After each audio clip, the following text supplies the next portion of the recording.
નમસ્તે વિદ્યાર્થી મિત્રો, માતોશ્રી વિદ્યા મંદિરની ઓનલાઈન એજ્યુકેશન સિરીઝમાં આપ સૌનું હાર્દિક સ્વાગત છે. પ્રકરણ 7 નિયંત્રણ અને સંકલન ધોરણ 10. વિદ્યાર્થી મિત્રો, આપણે અગાઉ ઘણી બધી અંતઃસ્ત્રાવી ગ્રંથિઓની ચર્ચા કરી છે. યાદ કરાવી દઉં કઈ કઈ અંતઃસ્ત્રાવી ગ્રંથિઓ છે. તો કે મગજમાં આવેલી છે એ છે હાઇપોથેલેમસ, ત્યારબાદ પિટ્યુટરી ગ્રંથિ, ત્યારબાદ ગળામાં આવેલી થાઇરોઇડ ગ્રંથિ, ત્યારબાદ ઉદર ભાગે આવેલી એટલે કે પેટના પોલાણની અંદર આવેલી જઠર અને નાના આંતરડાની વચ્ચે રહેલું સ્વાદુપિંડ, અને હવે ત્યારબાદ એડ્રિનલ ગ્રંથિ. હા વિદ્યાર્થી મિત્રો, એડ્રિનલ ગ્રંથિ. તો એડ્રિનલ ગ્રંથિ છે એ ક્યાં આવેલી છે? તો અહીંયા તમને સ્ક્રીન ઉપર દેખાય છે, આ બંને છે કિડની છે. આ બંને કિડની છે અને કિડનીની ઉપર તમે જુઓ તો ત્રિકોણાકાર જેવી ગ્રંથિ આવેલી છે. જી હા, બે બાજુ છે, એટલે કે ડાબી અને જમણી. આપણા શરીરની અંદર બે કિડની હોય છે, ડાબી બાજુ અને જમણી બાજુ. બંને કિડની ઉપર એક એક ગ્રંથિ આવેલી હોય છે. વિદ્યાર્થી મિત્રો, અહીંયા તમને ખાસ એક અગત્યનો એવો પણ ઘણી વખત પ્રશ્ન પૂછાઈ ગયો છે અગાઉ બોર્ડની પરીક્ષામાં, કે કઈ ગ્રંથિ જોડમાં આવેલી છે? તો જો હાઇપોથેલેમસ એક જ છે, જોડમાં નથી. પિટ્યુટરી ગ્રંથિ પણ એક જ છે. પછી થાઇરોઇડ ગ્રંથિ પણ એક જ છે. સ્વાદુપિંડ પણ એક જ છે. પણ આ એડ્રિનલ ગ્રંથિ તમે જુઓ તો બે છે, એટલે કે ડાબી અને જમણી એવી જોડમાં આવેલી છે. બે બાજુ એક એક ગ્રંથિ છે. તો જોડમાં આવેલી હોય એવી આ એડ્રિનલ ગ્રંથિ છે એ ગણી શકાય. બંને કિડની એટલે કે મૂત્રપિંડ ઉપર એક એક ગ્રંથિ આવેલી છે. હવે આપણે એડ્રિનલ ગ્રંથિનું સ્થાન છે એની ચર્ચા કરીએ. તો એડ્રિનલ ગ્રંથિનું સ્થાન આપણે વાત કરીએ હમણાં, બંને મૂત્રપિંડની ઉપર એક એક આવેલી છે. ત્યારબાદ એમાંથી ઉત્પન્ન થતા અંતઃસ્ત્રાવ. તો એમાંથી ઉત્પન્ન થતા અંતઃસ્ત્રાવ છે એડ્રિનાલિન અને નોર એડ્રિનાલિન. શું કાર્ય કરે છે? તો કે આપણા શરીરની અંદર સોડિયમ એટલે કે Na, પોટેશિયમ એટલે કે K અને કેલ્શિયમ એટલે કે Ca, સોડિયમ, પોટેશિયમ અને કેલ્શિયમનું નિયંત્રણ કરે છે. આ ગ્રંથિ લડવૈયા ભાગે જેવી પરિસ્થિતિમાં કાર્ય કરે છે, એટલે કે કટોકટી સમયે કાર્ય કરતી હોવાથી તેને કટોકટીની ગ્રંથિ પણ કહેવામાં આવે છે. કટોકટીની ગ્રંથિ. વિદ્યાર્થી મિત્રો, કટોકટીની ગ્રંથિ શું કામ કહેવાય? શા માટે? હમણાં આપણે અગાઉ પણ ચર્ચા કરી હતી, ઉદાહરણ આપ્યું હતું. વારંવાર કહું છું કે અચાનક ક્યારેક આપણી સામે કંઈ એવી પરિસ્થિતિ આવી જાય કે જેમાં આપણે તાત્કાલિક પ્રતિચાર આપવો પડે એમ હોય, ત્યારે આ અંતઃસ્ત્રાવી જે ગ્રંથિ છે તેમાંથી ઉત્પન્ન થાય છે અંતઃસ્ત્રાવ, અને આ અંતઃસ્ત્રાવ જે છે તે આપણા લોહીમાં ભળે છે, અને આ અંતઃસ્ત્રાવ આપણા શરીરની અંદર લોહીમાં ભળી અને તાત્કાલિક પ્રતિચાર માટે શરીરને તૈયાર કરે છે.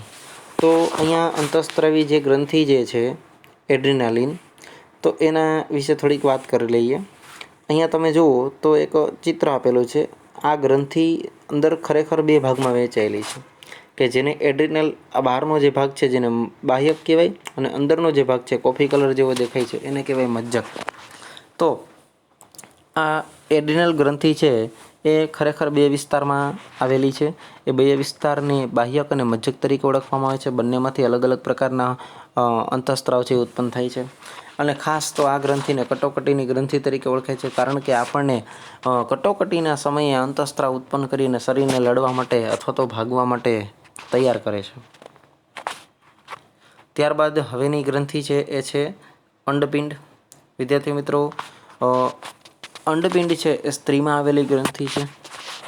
અંડપિંડ જે અહીંયા તમને આખું તમને જુઓ તો એક સ્ત્રી પ્રજનન તંત્ર છે એ બતાવેલું છે. આ સ્ત્રી પ્રજનન તંત્રમાં અહીંયા બંને બાજુ જે તમને દેખાય છે આ છે અંડપિંડ ગ્રંથિ.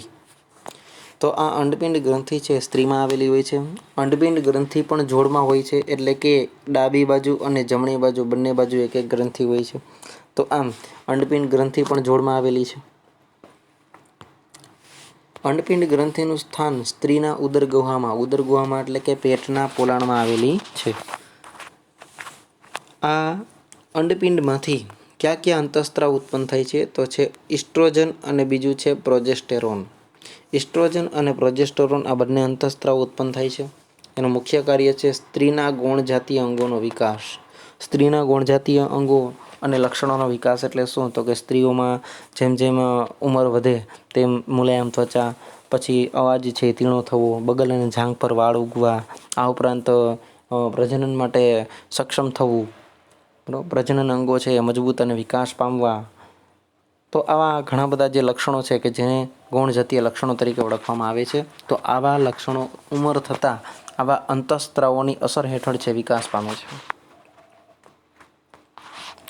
ત્યારબાદ છે શુક્રપિંડ. તો શુક્રપિંડ જે છે એ અહીંયા આવેલું છે. અહીંયા એટલે શું આપણે એને સ્થાન આપશું? તો કે શુક્રપિંડ છે એ પુરુષોમાં આવેલું હોય છે. બે પગની વચ્ચે જે કોથળી છે જેને વૃષણ કોથળી કહેવામાં આવે છે, બંનેમાં એક એક પિંડ એટલે કે એક એક ગ્રંથિ આવેલી છે કે જેને શુક્રપિંડ ગ્રંથિ કહેવામાં આવે છે. પુરુષોમાં બે પગની વચ્ચે વૃષણ કોથળીમાં એક એક જે ઈંડા એટલે કે એક એક જે ગ્રંથિ છે એ આવેલી છે. તેમાંથી ઉત્પન્ન થતો અંતઃસ્ત્રાવ એટલે કે તેમાંથી ટેસ્ટોસ્ટેરોન અંતઃસ્ત્રાવ છે એ ઉત્પન્ન થાય છે. તેનું મુખ્ય કાર્ય છે પુરુષના ગૌણજાતીય લક્ષણોનો વિકાસ કરવો. પુરુષના ગૌણજાતીય લક્ષણોનો વિકાસ એટલે શું? તો કે પુરુષોમાં ઉંમર થતાં દાઢી મૂછ ઉગવી, આ ઉપરાંત શરીર છે વધુ સ્નાયુબદ્ધ અને મજબૂત બનવું, અવાજ છે વધુ દ્રઢ અને ઘોઘરો બનવો. તો આવા ઘણા બધા જે લક્ષણો છે જેમાં પુરુષમાં પુરુષ તરીકેના જે લક્ષણો વિકાસ થવા જોઈએ એ તમામ પ્રકારના લક્ષણોનો વિકાસ આ ટેસ્ટોસ્ટેરોન અંતઃસ્ત્રાવ છે કરે છે.